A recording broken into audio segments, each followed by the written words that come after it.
నమస్తే అమ్మ. నమస్తే. అమ్మ రీసెంట్‌గా ఒక న్యూస్ వచ్చేసి బాగా వైరల్ అయింది. ఆ!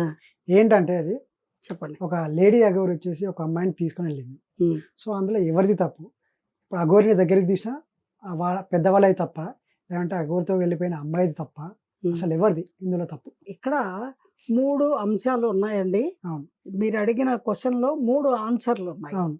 పాయింట్ నంబర్ 1 అఘోరీమాత అని పిలువబడేటువంటి ఒక వ్యక్తి కొన్ని కారణాల వల్ల కొద్ది నెలల క్రితం మంగళగిరి మెయిన్ రోడ్డు మీద, అవును. మంగళగిరికి దగ్గరలో మెయిన్ రోడ్డు మీద నగ్నంగా రోడ్డుకి అడ్డంగా పడుకొని నిరసన చేశారు ఏదో కారణంగా. ఓకే. అలా నిరసన చేస్తున్న సందర్భంలో పోలీసు వారు అక్కడ చుట్టూ చేరిన జనము కలిసి ఆవిడ నిరసనని అడ్డుకోవడానికి ప్రయత్నించారు. హ్మ్. కానీ ఆవిడ వారి భాషలోకి దిగిపోయి దూషణ భూషణలు అందిస్తూ హ్మ్. అసభ్యకరంగా ఒకళ్ళనొకళ్ళు తిట్టుకుంటూ మాట్లాడుతూ ఆవిడ అక్కడి నుంచి కదలలేదు. ఓకే. దాంతోటి పోలీసులు నిర్బంధంగా ఆవిడని అక్కడి నుంచి పంపించే ఏర్పాటు చేశారు. ఆ సందర్భంలో ఆవిడ అక్కడి నుంచి వెళ్ళకుండా ఉండడంతోటి ఆ సంఘటన మొత్తం జరుగుతున్నప్పుడు అక్కడ ఆవిడని గత కొద్ది కాలంగా ఫాలో అవుతున్న ఒక భక్తుడు, అవును. ఒక అడ్మైరరు లేదా ఒక విశ్వాస పాత్రుడు, ఓకే. అంటే అఘోరతత్వాన్ని విశ్వసించే వ్యక్తి ఓకే. ఒక అతను విష్ణు అనుకుంటా అతని పేరు. అతను ఆ సందర్భంలో అక్కడ ఉండడము, అతని సోదరి అమ్మాయి పేరేమిటి, వర్షిత. వర్షిణి అనేటువంటి అమ్మాయి, వాళ్ళు అక్కడ ఉండడము, వాళ్ళు ఆ అఘోరి మాతని శాంతపరిచి ఆవిడకి ఏవో దుస్తులు ధరింపజేసి అక్కడి నుంచి ఆవిడని కాస్త పక్కకి తీసుకువెళ్ళారు. తీసుకువెడితే ఆ పూటకి పొద్దుపోయిందని వాళ్ళ ఆశ్రయము ఇచ్చారు. అయితే వాళ్ళ ఇంటి కుటుంబ సభ్యులు ఒక ముక్కు మొహం తెలియని ఒక వ్యక్తిని ఎవ్వరూ ఇంట్లో తీసుకువస్తే అలౌ చేయరు బేసిక్గా. అందులో మామూలు మనిషినే అలౌ చేయని వాళ్ళు అఘోరతత్వంతో కనబడేటువంటి ఆకారంతో ఉన్న ఒక వ్యక్తిని, అందులో ఆల్రెడీ ఆవిడ అప్పటికే తెలంగాణ ఆంధ్ర రాష్ట్రాలు ఉభయ రాష్ట్రాల్లోనూ హల్చల్ చేస్తూ రకరకాలుగా చాలా పేరు సంపాదించుకున్నారు. ఆవిడ సనాతన ధర్మాన్ని కాపాడతాను, గో సంరక్షణ చేస్తాను, స్త్రీలను రక్షించుకుంటాను అంటూ బయలుదేరారు.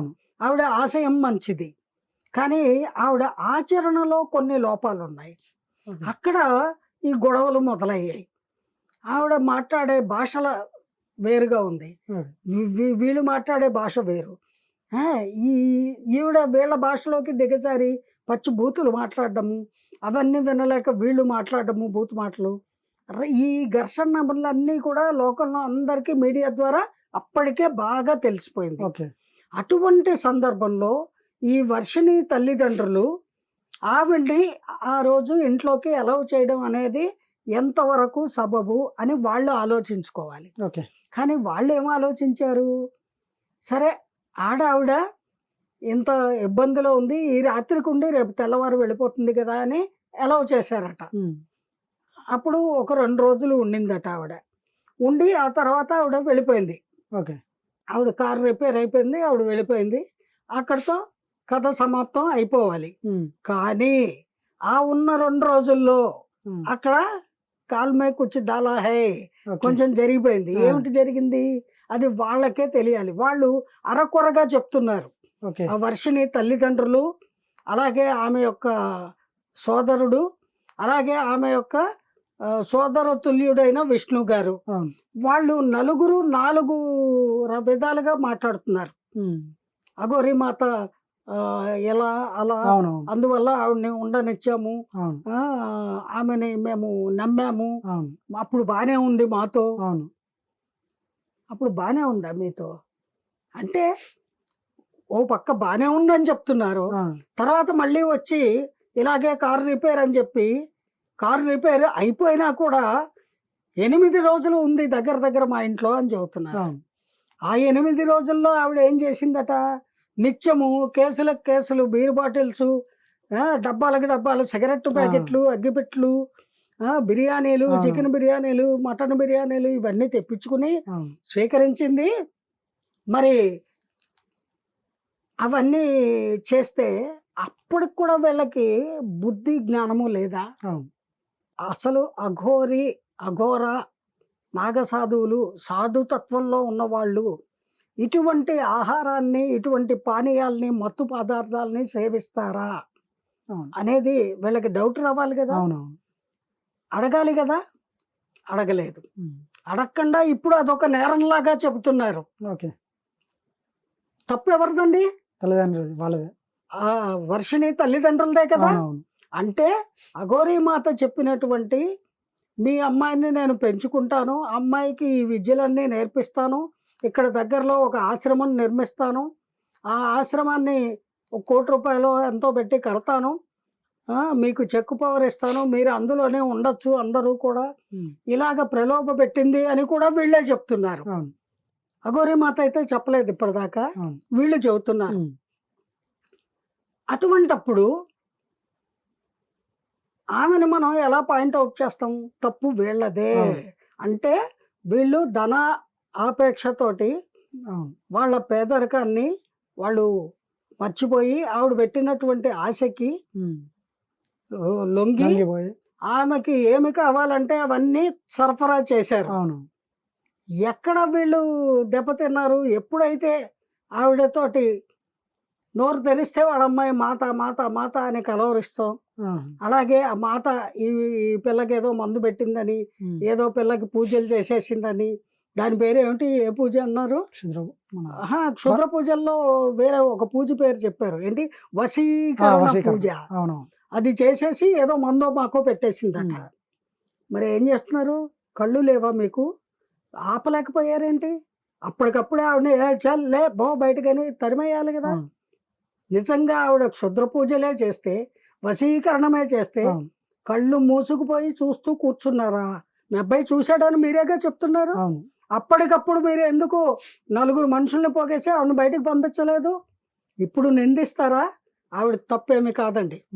ఆ పిల్ల అడిగింది, నాకు అఘోర శిక్షణ తీసుకోవాలని ఉంది, ఆధ్యాత్మిక మార్గంలో మీ వెనకాల మీ శిష్యురాలిగా వస్తాను, నాకు ఇవన్నీ నేర్పించండి అని ఆ పిల్ల అడిగింది. అడిగితే మాత నేర్పే ప్రయత్నం చేశారు. అందులో తొలి భాగంగా అమ్మాయికి ఏవో పూజలు చేశారు. ఆ పూజలు మనం చూడలేదు కాబట్టి మనం డిక్లేర్ చేయడానికి లేదు. అది మాత అన్నా చెప్పాలి, లేదా అమ్మాయి అన్నా చెప్పాలి, లేదా ఈ చూసిన వాళ్ళు వీళ్ళకి తెలియదు అంటున్నారుగా. తెలియకపోయినా వీళ్ళు వశీకరణం అని టైటిల్ ఎలా పెట్టారు? అంటే మీకు తెలుసు, తెలిసే అప్పటికి ఊరుకొని ఆ తర్వాత వాళ్ళ అమ్మాయి వెనకాల వెళ్ళిపోయింది. ఆవు వెనకాల దూడ వెళ్ళినట్టు. ముందు మాతాజీ వెళ్ళిపోయారట, ఆ తర్వాత నైట్ వచ్చి నెక్స్ట్ ఈ అమ్మాయి వెళ్ళిందట. అంటే ఇక్కడ తప్పు క్లియర్గా మీది. మీ పిల్లని మీ హద్దుల్లో మీరు ఉంచుకోలేకపోయారు, మీ పిల్లని మీరే కాపాడుకోలేకపోయారు. ఇప్పుడు మీరు అఘోరీ మాతను నిందిస్తే మీదే తప్పు. ఆవిడే ఉందండి సన్యాసిని, రోడ్ల మీద తిరుగుతూ ఉంటుంది, కారులోనే పడుకుంటుంది, ఏ రోడ్డు వారో పడుకుంటుంది, లేదా ఏ శ్మశానంలోనో పడుకుంటుంది. ఆవిడ అఘోర తత్వంలో సంచరిస్తున్నాను అని చెబుతున్నారు. ఆవిడ పద్ధతుల్లో ఆవిడ ఎక్కడో ఆశ్రయం ఎక్కడ కావాలో అక్కడ పొందుతారు. మిమ్మల్ని ఎవరు పిలిచి నెత్తి మీద ఎక్కించుకోమన్నారు? అనుభవించండి. ఇప్పుడు లబోదిబో అంటారా? మీ పిల్ల ఇప్పుడు మీకు ఏం చెప్పింది? నేను మేజర్ని, నా ఇష్టపూర్వకంగా నాకుగా నేను మాతాజీ దగ్గరికి హైదరాబాద్ వెళ్ళాను అని స్పష్టంగా పోలీసులకి రాసి ఇచ్చింది. అలాగే మీడియా ముందు కూడా చెప్పింది, మీడియాతో కూడా చెప్పింది. ఇంత జరిగాక మీరు ఎంత మొత్తుకున్నా నిష్ప్రయోజనం. మీ చేతులారా స్వయంకృత అపరాధం మీరే చేసుకున్నారు. ఏమండి? ఇంకా రెండవది పిల్ల సైడ్ ఏమిటి? ఆ అమ్మ వర్షిణియే కదా పాప, నిన్ను కని పెంచి చదివించి నీ మీద ఎన్నో ఆశలు పెట్టుకొని నిన్ను చక్కగా తీర్చిదిద్ది వాళ్ళకి చేతనైనంతలో తగిన వరుణ్ణి చూసి పెళ్లి చేసి నువ్వు పిల్ల పాపలతో ఉంటే చూసి ఆనందించాలి అనుకునే ఆ ముసలి తల్లిదండ్రుల మీద ఆ తోబుట్టు ఆ బ్రదర్ మీద మీకు ఎందుకండి అంత అంత నిర్దాక్షిణ్యంగా మీరు ఇలా కఠినమైన నిర్ణయాలు తీసుకున్నారు? పైగా ఏం చెప్తున్నారు వర్షిణి గారు? నా తల్లిదండ్రులకి నేను 2 ఏళ్ల క్రితమే చెప్పి ఒప్పించేసుకున్నాను. నేను ఆల్రెడీ రాజమండ్రిలో ఒక అఘోరి రాజేష్నాథ్ గారి దగ్గర శిష్యరికం కూడా చేశాను అని చెప్తున్నారు. బానే ఉంది. మరి అక్కడ ఉండక ఇక్కడ ఈ అఘోరి మాతతో ఎందుకు వెళ్ళారు? ఈవిడ వెనకాల ఎందుకు వెళ్ళారు? దానికి ఆన్సర్ మీరు చెప్పాలి. ఇవన్నీ కూడా మీరు వ్యక్తిగతంగా నేను పెద్దదాన్ని అయిపోయాను, మేజర్ని అయిపోయాను, it is my own decision, ఇందులో ఎవరి ప్రమేయం లేదు, మాతాజీ ప్రమేయం అంతకంటే లేదు, నాకు నేనుగా మాతాజీ దగ్గరికి వెళ్ళాను, మాతాజీని ఎవరైనా ఏమన్నా అంటే ఒప్పుకోను అన్నారు. బాగుంది, సంతోషం. You are clear, very clear. But you are a bad daughter of your parents. వాళ్ళని కూడా కని పెంచినందుకు మీ యొక్క ధర్మం ఏమిటి? అంత నిర్లజ్జగా, అంత తెగించి, అంత స్వతంత్రంగా ఇల్లు విడిచి సన్యాసుల్లో కలిసిపోవలసినంత పరిస్థితి ఏమొచ్చింది మీకు? అంత ఆధ్యాత్మిక భావనలు మీలో ఉన్నాయా? ఉంటే మీ ఇంట్లోనే మీరు కూర్చొని ధ్యానం చేయొచ్చుగా. భగవద్ధ్యానం చేయడానికి ఎక్కడికో వెళ్ళక్కర్లా, ఏవో శక్తులు సాధించక్కర్లా, ఏవో మంత్రాలు, తంత్రాలు, యంత్రాలు ఇవన్నీ నేర్చుకోవాల్సిన అవసరం లేదు. అంటే మీరు ఆధ్యాత్మిక భావనలతో లేరు, ఆశలు మీలో ఉన్నాయి. ఆ ఆశలన్నీ నాశనం అయితే తప్ప ఆధ్యాత్మికత వంట పట్టదు. గుర్తుపెట్టుకో తల్లి. మీరు మాతాజీ దగ్గరికి వెళ్ళినా ఆవిడ కూడా రేపు మీకు ఏమన్నా విద్యలు నేర్పాలన్నా మీరు మీలో స్థిరత్వాన్ని ఏర్పరచుకోకపోతే ఆవిడ నేర్పిన విద్యలు కూడా మీకు అబ్బవు. అంత తేలిక కాదు.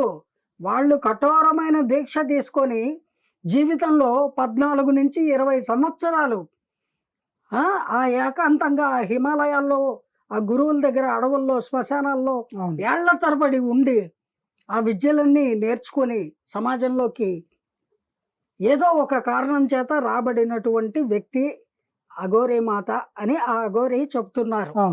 అంతటి ఓర్పు నీకుందా తల్లి? అంతటి శక్తి నీకుందా? అంతటి యోగం ఉందా అసలు?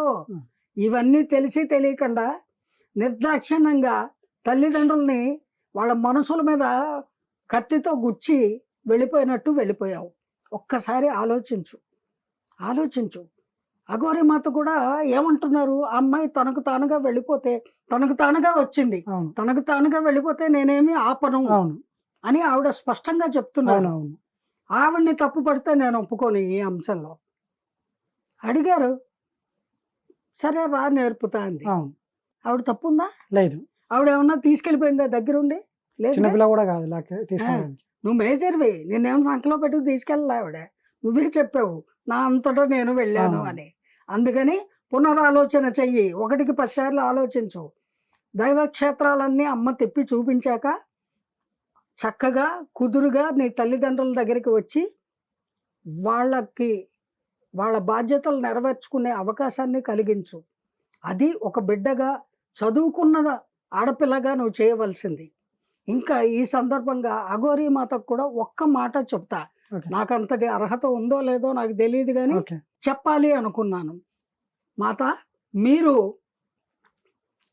అడిగింది కాబట్టి ఆ పిల్లకి సరే నా శిష్యురాలిగా చేర్చుకుంటాను, నా కూతురులా చూసుకుంటాను అని అన్నారు. సంతోషం. కానీ మీరు పదే పదే ఒక మాట చెప్తున్నారు, ఆడపిల్లల్ని రక్షించడము నేను రక్షించుకుంటా, నా బాధ్యత అని. మరి తల్లిదండ్రులకి ఆడపిల్లని దూరం చేస్తే వాళ్ళ మనసు ఎంత ఘోషిస్తుంది. ఆ ఘోష మీకు అవసరమా తల్లి? వాళ్ళుగా వచ్చినా కూడా వాళ్ళు ఏ అజ్ఞానంతో వచ్చారో, వాళ్ళకి విద్యలు నేర్చుకునే యోగ్యత ఉందో లేదో ఆలోచించవలసిన బాధ్యత మీదే కదా. అందుకని మీరు ఇంకోసారి ఆలోచించి ఆ ఆడపిల్లని రక్షించే మీరు బాధ్యతగా భావిస్తే దయచేసి ఆ పిల్లని వెనక్కి వెళ్ళిపోమ్మని చెప్పండి. తల్లిదండ్రులతో రిటర్న్ అనుమతి తెచ్చుకొని కావాలంటే మళ్ళీ వచ్చి అప్పుడు శాశ్వతంగా మీ దగ్గర శిష్యరకం చేయమని అమ్మాయికి చెప్పండి. ఇది సరి అయిన పద్ధతి. అంతేగాని నలుగురి చేత ఇలా చూపించుకోవాల్సిన అవసరం మీకేంటి మాత? మీకే ఎంత మాత్రము లేదు. మీరు ఇన్నేళ్ళు చేసిన పూజలు, ఆ యోగాలు. తపస్సు అవును. అది ఎవరు గ్రహించట్లేదు అంటే ఎలా గ్రహిస్తారు? ఈ పిల్ల కారణంగా ఇలాంటి పిల్లల వల్ల మీకు లేనిపోని నిందలు అవసరమా అమ్మా? ఆలోచించండి.